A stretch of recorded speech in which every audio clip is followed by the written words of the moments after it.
kabeshi ko! Welcome to my vlog! So for today's video, magtatanim tayo ng sitaw. Sinong magtatanim?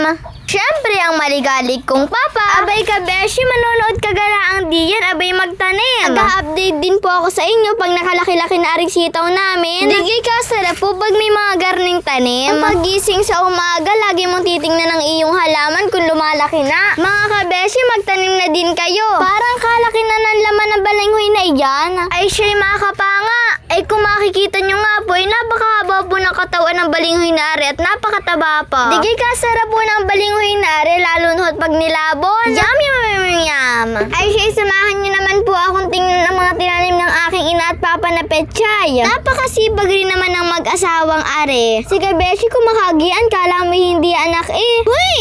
At abangan nyo nga po pala yung mga vlog ko sa susunod. Magtatanim po kami ng mga tamalis at kung ano pa po mga gulay. Ay, kamatis pala. Si kabeshi naman. Mga kabeshi, ari nga po pala ang lagusan ko. Eh, siya'y pasok na nang makita ko anong meron diyan. Wow, napakalamig naman dyan. Napaka-fresh po dito at napakahangin. Iyan nga po pala kami magtatanim ng kamatis sa gilid na to. Aba, kala yun abot na aking papa sa pagtatanim. Go, go, go!